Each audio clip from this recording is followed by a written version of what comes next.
আপনি কি চাকরির বাজারে প্রবেশ করতে যাচ্ছেন, কিন্তু বাজারে প্রবেশের আগে যে প্রস্তুতি দরকার সেটি কি যথাযথ হয়েছে? কিংবা কোনো একটি চাকরিতে আছেন, সেখান থেকে সামনে এগিয়ে যেতে চান? কেরিয়ার হিসেবে কোন পেশাটি আপনার জন্য মানানসই? এই সব প্রশ্নের উত্তর জানাতে আমাদের আয়োজন চাকরির বাজার। দর্শক, সবাইকে স্বাগত জানাচ্ছি চাকরির বাজারে। আর পুরো আয়োজন জুড়ে সাথে আছি আমি সাজিদ আরাফাত। আজ আমরা শুরুতেই দেখে নেব এ সপ্তাহের সেরা চাকরির নিয়োগ বিজ্ঞপ্তিগুলো। আমরা শুরু করতে চাই একটি ক্যান্টনমেন্ট পাবলিক স্কুল অ্যান্ড কলেজের যে নিয়োগ বিজ্ঞপ্তি, সেটি দিয়ে। আমরা Saidpur cantonment public school and কলেজের সহকারী শিক্ষক পদে জনবল নিয়োগ দেওয়া হবে, সেই বিজ্ঞপ্তি দিয়ে আমরা শুরু করতে চাই। আমরা দেখতে চাই তারা বিস্তারিত যে তাদের নিয়োগ বিজ্ঞপ্তি সেটিতে কি বলেছে। আমরা পুরো নিয়োগ বিজ্ঞপ্তিটি এক নজরে দেখতে চাই। Cantonment public school and college Saidpur, বিভাগের নাম দেখছি আমরা গণিত এবং ইংলিশ ভার্সন। এই দুটি বিভাগে তারা সহকারী শিক্ষক নিয়োগ দেবে এবং সেখানে পদ সংখ্যা 1 জন। শিক্ষাগত যোগ্যতা চাওয়া হয়েছে ব্যাচেলর অব এডুকেশন অথবা মাস্টার্স অব এডুকেশন থাকতে হবে। অভিজ্ঞতার ক্ষেত্রে তারা বলছে যে প্রযোজ্য নয়। চাকরির ধরন ফুল টাইম, প্রার্থীর ধরন নারী এবং পুরুষ, অর্থাৎ নারী পুরুষ উভয় প্রার্থী এখানে আবেদন করতে পারবেন। বয়সসীমা নির্ধারণ করে দেওয়া হয়েছে সর্বোচ্চ 35 বছর। কর্মস্থল নীলফামারী সৈয়দপুর, নীলফামারী জেলার একটি থানা শহর সৈয়দপুর, সেখানেই এই cantonment public school and college, সেখানেই কর্মস্থল হবে। এবং বেতনের বিষয়টিও তারা উল্লেখ করে দিয়েছে, 16,000 থেকে 38,640 টাকা। এবং এর সাথে আবেদন যে প্রক্রিয়া, সেই আবেদন প্রক্রিয়া, আবেদন ফি দিতে হবে। আবেদন ফি এর যে বিষয়টি তারা উল্লেখ করেছে, ট্রাস্ট ব্যাংক লিমিটেড অথবা সোনালী ব্যাংক লিমিটেডে 1,000 টাকার MICR পে অর্ডার করতে হবে। সেটি আবেদন যারা করবেন তাদের ক্ষেত্রে এই নিয়মটি মানতে হবে। এবং লিখিত পরীক্ষার তারিখ এবং সময় তারা বলে দিয়েছে 25 জুলাই 2026 সকাল 10টায়। তবে আবেদনের শেষ সময় 22 জুলাই 2026, অর্থাৎ 22 জুলাই পর্যন্ত যারা আগ্রহী প্রার্থী আছেন এই পদের জন্য, তারা সেখানে আবেদন করতে পারবেন। এবং আবেদন প্রক্রিয়া শেষ হওয়ার পর যে লিখিত পরীক্ষা, সেটির সময় তারা দিয়েছে 25 জুলাই 2026। পরবর্তীতে আমরা দেখতে চাই ট্রান্সপারেন্সি ইন্টারন্যাশনাল বাংলাদেশ TIB 4টি পদে নিয়োগ বিজ্ঞপ্তি প্রকাশ করেছে। বিভিন্ন প্রকল্পের আওতায় চুক্তিভিত্তিক হিসেবে এসব পদে নিয়োগ দেওয়া হবে। আমরা এক নজরে একটু দেখতে চাই TIBর যে নিয়োগ বিজ্ঞপ্তি রয়েছে, সেই নিয়োগ বিজ্ঞপ্তিতে তারা কি বলেছে। প্রতিষ্ঠানের নাম আমরা দেখছি ট্রান্সপারেন্সি ইন্টারন্যাশনাল বাংলাদেশ TIB। পদের নাম research associate, research fellow, research associate. বিভিন্ন পদে তারা 4টি যে পদ সংখ্যা রয়েছে, সেই 4টি পদ সংখ্যায় নিয়োগ দেবে। শিক্ষাগত যোগ্যতার ক্ষেত্রে তারা চেয়েছে স্নাতক ও স্নাতকোত্তর ডিগ্রি থাকতে হবে। অভিজ্ঞতার ক্ষেত্রে 3 থেকে 6 বছরের অভিজ্ঞতা থাকতে হবে। এবং চাকরির ধরন আমরা দেখছি যে চুক্তিভিত্তিক, অর্থাৎ TIBর বিভিন্ন প্রজেক্ট ভিত্তিক বা চুক্তিভিত্তিক নানান ধরনের কাজ হয়ে থাকে বিভিন্ন প্রকল্পের আওতায়। সেই আওতাধীন আসলে এই চাকরিটি, এবং সেখানে চুক্তিভিত্তিক নিয়োগের কথাই তারা বলছে। এবং প্রার্থীর ধরন নারী এবং পুরুষ উভয় প্রার্থী আবেদন করতে পারবেন। কর্মস্থল হবে ঢাকা। এবং বেতন তারা উল্লেখ করে দিয়েছে 37,968 থেকে 1,53,799 টাকা। অর্থাৎ এখানে কিন্তু 4টি পদে তারা নিয়োগ দেবে। এক এক পদের জন্য এক এক ধরনের বেতন কাঠামো, সেটি তারা উল্লেখ করে দিয়েছে। এবং আবেদনের শেষ সময় 16 জুলাই 2026। এ পর্যায়ে আমরা দেখে নেব একটি ব্যাংকের নিয়োগ বিজ্ঞপ্তি। ব্যাংক এশিয়া PLC তারা নিয়োগ বিজ্ঞপ্তি দিয়েছে এবং এরই মধ্যে আবেদন শুরু হয়েছে এবং চলবে 23 জুলাই পর্যন্ত। আমরা একটু দেখতে চাই আগ্রহী প্রার্থীরা কিভাবে আবেদন করতে পারবে এবং তাদের কি কি চাওয়া হয়েছে। এখানে প্রতিষ্ঠানের নাম আমরা দেখছি ব্যাংক এশিয়া PLC, পদের নাম ডিসপিউট অ্যান্ড সেটেলমেন্ট অপারেশনস, এবং পদ সংখ্যা নির্ধারিত নয়। শিক্ষাগত যোগ্যতা তারা চেয়েছে স্নাতক অথবা সমমান। অভিজ্ঞতার ক্ষেত্রে তারা বলছে যে 5 বছরের অভিজ্ঞতা থাকতে হবে। চাকরির ধরন আমরা দেখছি যে ফুল টাইম, প্রার্থীর ধরন নারী এবং পুরুষ, বয়স নির্ধারিত নয়। কর্মস্থল ঢাকা, অর্থাৎ ঢাকায় যে বিভিন্ন এলাকায় ব্যাংক এশিয়ার শাখা রয়েছে সেই শাখায় কর্মস্থল হবে।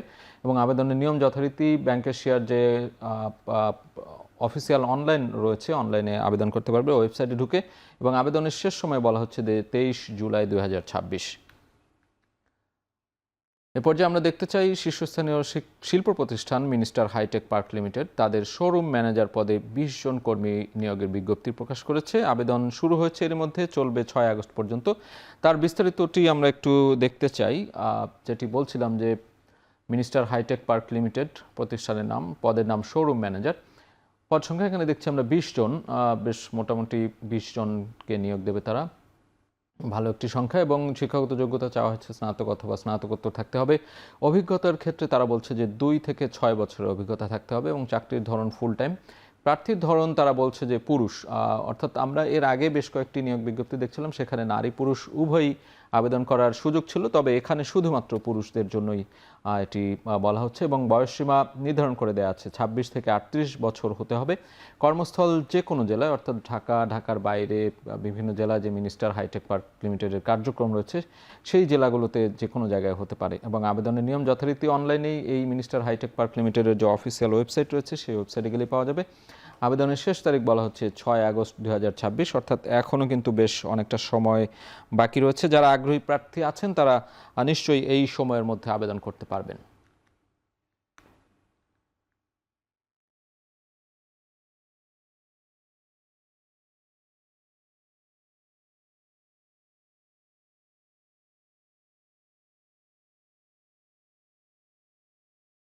দর্শক, চাকরির বাজারে নিচ্ছে একটা বিরতি, ফিরছে একটু পরেই, সাথেই থাকুন।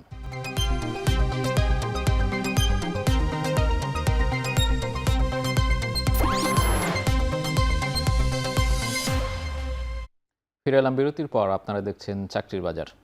দর্শক, চাকরির বাজারের প্রতি পর্বে আমাদের সাথে নিয়মিত একজন অতিথি উপস্থিত থাকেন, যার মাধ্যমে চাকরি প্রার্থীরা বিভিন্ন ধরনের পরামর্শ পেয়ে থাকেন। আজ আমাদের সাথে আছেন অলি Ahmed Raihan, lecturer, Dhaka residential college এবং সহকারী কমিশনার বিসিএস প্রশাসন ক্যাডারে সুপারিশপ্রাপ্ত 45তম বিসিএস। কথা বলবো তার সাথে। অলি আহমেদ রায়হান, আপনাকে স্বাগত আমাদের স্টুডিওতে। আপনার দুটি পরিচয় বলছিলাম, আপনি এখন লেকচারার হিসেবে আছেন রেসিডেন্সিয়ালে এবং 45তম বিসিএসে আপনি সুপারিশপ্রাপ্ত। আমরা বিসিএসের জায়গাটায় যেতে চাই, কিন্তু তার আগে আপনি এখন যেহেতু শিক্ষকতা পেশায় আছেন, এই শিক্ষকতা পেশায় কেমন আছেন এবং কেমন এনজয় করছেন, শিক্ষকতা পেশা নিয়ে একটু কথা বলতে চাই। জি, আসসালামু আলাইকুম।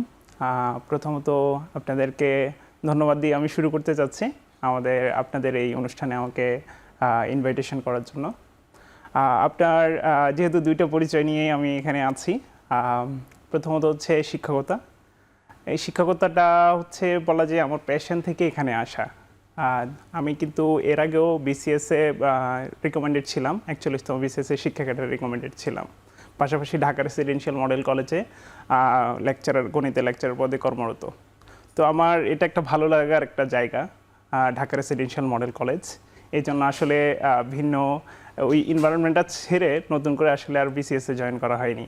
আরও ভালো কিছুর প্রত্যাশায় ছিলাম। বিসিএস প্রশাসন আমার প্রথম পছন্দ, কিন্তু এরপরে যদি বলি শিক্ষকতাও, এটাও আমার পছন্দের তালিকায় শীর্ষের দিকেই থাকে আর কি। এটা হচ্ছে আমি বর্তমানে প্রায় 3 বছরের বেশি সময় ঢাকা রেসিডেন্সিয়াল মডেল কলেজে আছি এবং বেশ এনজয় করছি। আমার কাছে শিক্ষকতার বিষয়টা বেশ ভালো লাগে। শিক্ষকতা পেশার ভবিষ্যৎটা কেমন দেখেন এবং নতুনদের এখানে আগ্রহ আছে কিনা শিক্ষকতা পেশায় আসার ক্ষেত্রে, সুযোগ সুবিধা সব মিলিয়ে কেমন দেখছেন? আসলে আমাদের মতো যে উন্নয়নশীল দেশগুলোর বর্তমান অবস্থা অনুযায়ী শিক্ষকদের অবস্থা খুব বেশি যে ভালো সেটা বলবো না। বিশেষ করে বেতন কাঠামো বলেন, সুযোগ সুবিধা বা ওভারঅল সামাজিক মর্যাদা, সব কিছু দিক দিয়ে আমরা যতটুকু এক্সপেকটেশন থাকে সে অনুযায়ী আমরা আসলে পৌঁছাতে পারিনি। তবুও আমি একজন আশাবাদী মানুষ। প্রত্যাশা আছে যে আরও ভালো অবস্থানে যাবে। বিশেষ করে তরুণদের প্রতি আহ্বান থাকবে এই সেক্টরটার প্রতি আসতে হবে। বিশেষ করে যদি মেধাবীরা এই সেক্টরগুলোতে না আসে, বড় ধরনের কোনো পরিবর্তন হবে না মনে হচ্ছে। তবে আমি একটা প্রতিষ্ঠানে আছি, ওই প্রতিষ্ঠান থেকে বলতে পারি এখন বর্তমান সময়ে মেধাবীরা, যথেষ্ট মেধাবী শিক্ষার্থীরা কিন্তু এই সেক্টরগুলোতে আসছে। তবে ওটার জন্য অনেকগুলো চ্যালেঞ্জ আছে।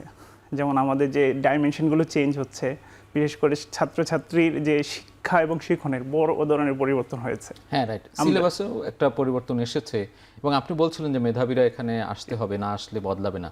মেধাবীরা নিশ্চয়ই আসবে, আমরাও চাই যে শিক্ষা কাঠামো বা শিক্ষাক্ষেত্রটা পরিবর্তন হোক। সেই জায়গা থেকে আপনাদের মতো মেধাবীরা এখানে সার্ভিস দিচ্ছে। পরিবর্তনটা কেমন চান আসলে? আমাদের শিক্ষা ব্যবস্থা কাঠামোটা পরিবর্তন কতটা হবে বলে আশাবাদী আপনি? প্রথমত হচ্ছে পরিবর্তন তো আমরা চাই সবসময় পজিটিভ।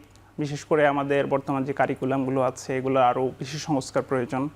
তারপরে যেহেতু আমাদের নতুন বিশ্বের কথা বলতে পারি, এখন আমাদের যে এআই প্রযুক্তি বলেন, আমাদের 4th ইন্ডাস্ট্রিয়াল যে রেভলিউশনটা, সেই রেগুলেশনের প্রধান একটা চালিকা শক্তি কিন্তু এই যে অটোমেশন, তারপরে হচ্ছে ডিজিটাল ডিভাইস, কিংবা বলবো যে শিক্ষার ক্ষেত্রেও আমাদের কিন্তু আধুনিক যে বিভিন্ন ডিভাইসের ব্যবহার, পাশাপাশি হচ্ছে এআই এর ব্যবহার, এই জিনিসগুলোর সাথে কিভাবে কোপ উইথ করা যেতে পারে। আবার এখানে একটা ব্যালেন্সিংয়ের বিষয় আছে, কারণ বাচ্চারা আসলে যখন অনলাইন ভিত্তিক শিক্ষণে যাচ্ছে, তখন কিন্তু আবার তারা ডাইভার্ট হয়ে কিন্তু অন্যদিকেও চলে যাচ্ছে। এই জায়গাগুলোতে বিশেষ করে অভিভাবকদের সতর্কতা থাকাটা অনেক বেশি জরুরি বলে আমি মনে করছি। আমরা শিক্ষা নিয়ে কথা বলছিলাম, এ পর্যায়ে একটু আপনার বিসিএস প্রসঙ্গে আসি। আপনি সুপারিশপ্রাপ্ত হয়েছেন, সেই জায়গাটা কেমন লাগা, মানে ভালো লাগার জায়গা নিশ্চয়ই। সর্বোচ্চ মেধা দিয়ে আসলে বিসিএস এই ক্যাডারে যারা সুপারিশপ্রাপ্ত হন, তারা দেশের সেবায় বিভিন্ন জায়গায় গিয়ে তারা সুযোগটা পান। নিঃসন্দেহে এটা একটা সফলতার জায়গা। আপনি কি বলবেন এই বিষয়ে? নিঃসন্দেহে এটা আমাদের যারা চাকরি প্রার্থী আছি তাদের জন্য আসলে বড় ধরনের একটা বলবো যে আগ্রহের একটা জায়গা। মেধাবীর জায়গাটা আমি একটু ডিফারেন্টভাবে বলতে চাই। বিশেষ করে বিসিএস, বাংলাদেশ সিভিল সার্ভিসেস যারাই আছে, সবগুলো ক্যাডারে যারা আছেন সবাইকে আমি মনে করি যথেষ্ট মেধাবী। সেটা হয়তো কিছু নাম্বারের পরিবর্তনের কারণে এক একজন তার পছন্দের ক্যাডার, আবার এমনও আছে অনেকে ভালো নাম্বার পাচ্ছে কিন্তু তার পছন্দের ক্যাডার ভিন্ন হওয়ার কারণে সে অন্য ক্যাডারে যাচ্ছে। তো ওভারঅল এই নিয়োগ প্রক্রিয়ায় যারা আসে তারা যথেষ্ট সবাই মেধাবী।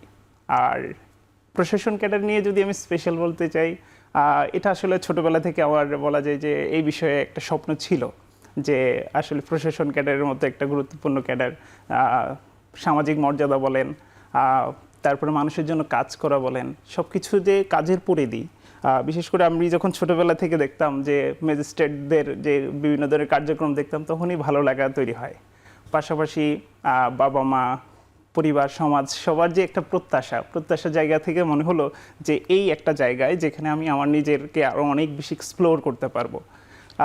শিক্ষকতার জায়গাটাতে আমি যখন কাজ করলাম মনে হলো যে কিছু জায়গায় মনে হচ্ছে আমি লিমিটেড হয়ে যাচ্ছিলাম, কিন্তু আমার কাছে মনে হচ্ছে বিশেষ প্রশাসন ক্যাডারে এসে আমার যে কাজের পরিধিটা, এটা যেহেতু অনেক ধরনের আমরা কাজ করতে পারি, কাজের পরিধিটা আরও বিস্তৃত হবে এবং আমি আমার যে প্রত্যাশা অনুযায়ী দেশের যে কাঙ্ক্ষিত পরিবর্তনের জন্য কাজ করে যাবো ইনশাল্লাহ।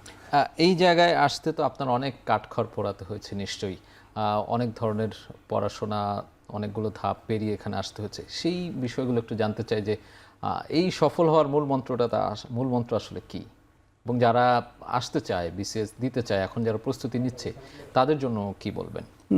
প্রথমত হচ্ছে এই যে যে কোনো চাকরির কথাই যদি বলি, আমি যে কোনো সফলতা অর্জনের জন্য সবার আগে আমার কাছে যে মনে হয় লক্ষ্য নির্ধারণটা খুব বেশি জরুরি। কারণ হচ্ছে যদি আমরা নির্দিষ্ট লক্ষ্য কেন্দ্রিক না আগাই, সাধারণত আমরা আমাদের গন্তব্যে পৌঁছানো কঠিন হয়ে যায়। তো সবার আগে টার্গেট সেট করা উচিত যে আমি আসলে কি করতে চাই। যদি বিসিএস তার প্রথম পছন্দ হয় এবং সেটা যদি হয় প্রশাসন ক্যাডার, অবশ্যই সে অনুযায়ী তাদেরকে নিজেদেরকে গড়ে তুলতে হবে। এবং সেটা কিন্তু এমন না যে আমি আমার প্রাতিষ্ঠানিক পড়াশোনা সবার শেষ করে নিজেকে প্রস্তুত, এটা কিন্তু একটা দীর্ঘস্থায়ী একটা প্রক্রিয়ার মধ্যে দিয়ে যায়। যেমন আমরা যদি বলতে পারি ইউনিভার্সিটিতে ওঠা থেকে মূলত সাধারণত চাকরির যে মানুষ, চাকরি প্রার্থীরা তাদেরকে নিজের প্রস্তুতিগুলো নিয়ে থাকে। তো তখনকার সময়ে থেকে শুরু করে একজন চাকরি প্রার্থী যেটা প্রশাসন ক্যাডারের প্রধান একটা কাজ আমার কাছে যেটা মনে হয় লিডারশিপ, যেটা কিন্তু একটা ইউনিভার্সিটি থেকে ডেভেলপ করে।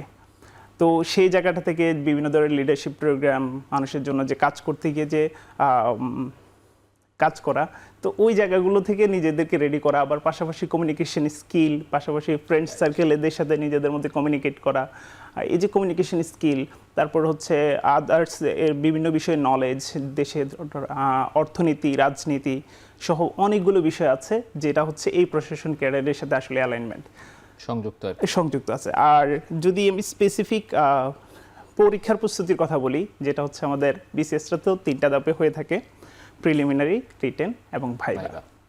তো আগের যে বিসিএস প্রক্রিয়াগুলো ছিল, এটা কিন্তু একটা লেন্থলি প্রসেস, দীর্ঘ প্রক্রিয়া। যেমন আমি বিসিএস এর পরীক্ষা দেওয়া শুরু করি হচ্ছে 2020 সাল থেকে, 41তম বিসিএস থেকে পরীক্ষা দেওয়া শুরু করেছিলাম। তো ওই যে একটা পরীক্ষা দিলাম, সেই পরীক্ষার ফলাফল পেতে পেতে আমি এবং নিয়োগ প্রক্রিয়া আসা পর্যন্ত প্রায় 2024 সাল লাগে। তো ততদিনে আমি অলরেডি একটা প্রতিষ্ঠানে দীর্ঘদিন চাকরি করে ফেলি। তো এই যে দীর্ঘ একটা সময়, এই সময়গুলো কিন্তু ছিল আগে প্রিলির প্রস্তুতি নিত, তারপরে হচ্ছে প্রিলি পরীক্ষার রেজাল্টের পরে দীর্ঘ রিটেনের প্রস্তুতি থাকতো, তারপর ধাপে ভাইবা। ধাপে একটা হ্যাঁ, point। তো এই যে দীর্ঘ একটা সময় কিন্তু বর্তমান সময়ে সরকার কিন্তু এই বিষয়ে বিশেষ করে পিএসসি অনেক বেশি গতিশীল আগে থেকে। তো এখন যেটা ঘটে যে প্রিলি পরীক্ষার রেজাল্টের আগে যেটা 2-3 মাস সময় লাগতো প্রিলি রেজাল্ট হতে, এখন সেটা 5-7 দিনের মধ্যে রেজাল্ট হচ্ছে। আমরা আপনার এই বিষয়গুলো আরো শুনবো। আমরা ছোট্ট একটা বিরতিতে যেতে চাই। জি। দর্শক, আমরা একটি বিরতি নিচ্ছি, ফিরে আসছি একটু পরেই।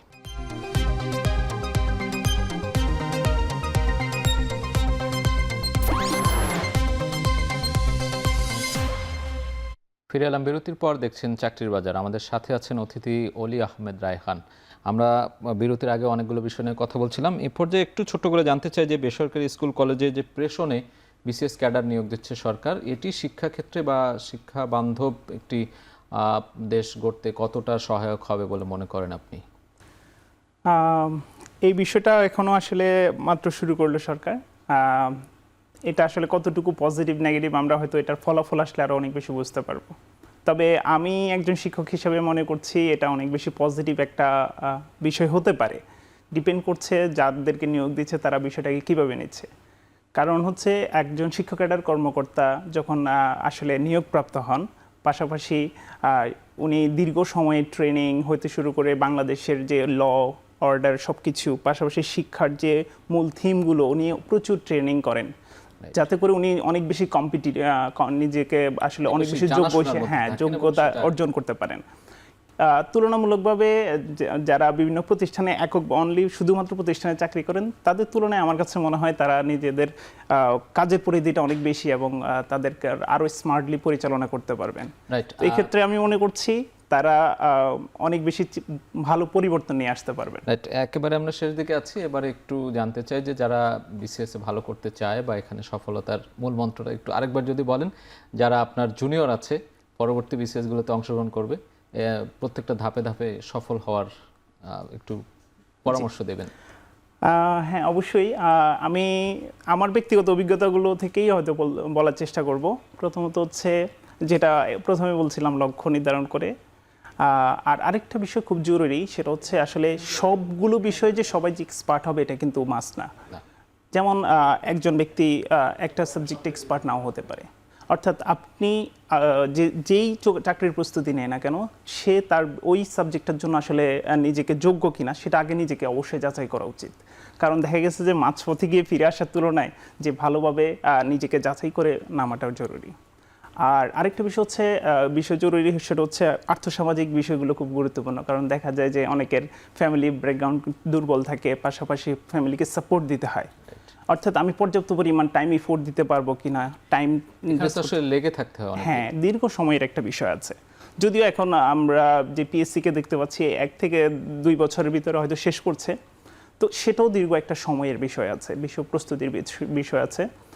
যাতে অর্থাৎ এমন একজন ব্যক্তি যখন এই জায়গায় এসে প্রস্তুতি নেবেন, অবশ্যই পর্যাপ্ত পরিমাণ সময় যাতে দিতে পারেন, পাশাপাশি আর্থিক নিরাপত্তাটা অনেক বেশি জরুরি। আর প্রস্তুতির বিষয় যদি বলি, যে আসলে এটা যেহেতু একটা বড় ধরনের চাকরি বলবো, অনেক বেশি ক্যান্ডিডেট, অনেক বেশি কম্পিটিশন, নিজেকে ওইভাবেই গড়তে হবে। আর নিজের কমফোর্ট জোনে থেকে কিন্তু বড় ধরনের অর্জন আসলে কখনোই করা যায় না। এই জন্য নিজের কমফোর্ট জোন ভেঙে পর্যাপ্ত পরিমাণ সময় দিতে হবে আমার কাছে যেটা মনে হয়। সেই প্রস্তুতি এবং লড়াইটা জারি রাখতে হবে সবাইকে। হ্যাঁ, অবশ্যই লড়াইটা আসলে তো বলা যায় যে যেহেতু সবারই চাকরির প্রয়োজন এবং সেটা অনেক বেশি সীমিত পরিসরে নিয়োগ প্রক্রিয়া হয়, তো এখানে চাইলে কিন্তু সবাই কিন্তু আসলে চাকরি পাবেও না। তো সেটার ক্ষেত্রে অবশ্যই নিজেকে এত বেশি পরিমাণ ভাঙতে হবে, ঘুরতে হবে, যেটা মানে বলা যায় যে অন্যদেরকে বিট করতে হবে এখানে কিন্তু। জি, অনেক ধন্যবাদ অলি আহমেদ রায়হান। খুব আপনার যে পরামর্শগুলো সেগুলো নিশ্চয়ই যারা তরুণ চাকরি প্রার্থী আছে তাদের কাজে লাগবে। অসংখ্য ধন্যবাদ। আপনাদেরকে অসংখ্য ধন্যবাদ। চাকরি প্রার্থীদের জন্য শুভকামনা রইল। দর্শক, এতক্ষণ সাথে থাকার জন্য সবাইকে অসংখ্য ধন্যবাদ। দেখা হবে পরবর্তী সপ্তাহে। তবে আপনার কোম্পানির যে কোনো নিয়োগ বিজ্ঞপ্তির প্রচারের জন্য আমাদের সাথে যোগাযোগ করুন এবং যারা চাকরির জন্য আবেদন করতে চাচ্ছেন তারা আমাদের ইমেইলে আপনার সিভি পাঠিয়ে রাখুন। আপনার কোম্পানি বা প্রতিষ্ঠানের নিয়োগ বিজ্ঞপ্তি এবং সিভি পাঠানোর ঠিকানা চাকরিরবাজার@এখন.tv। শেষ করছি চাকরির বাজার। এখন টেলিভিশন ওয়েবসাইটে দেখতে ভিজিট করুন এখন.tv। এছাড়া ফেসবুকে দেখতে ভিজিট করুন facebook.com/tv.এখন। ইউটিউবে দেখতে ভিজিট করুন youtube.com/c/echontv।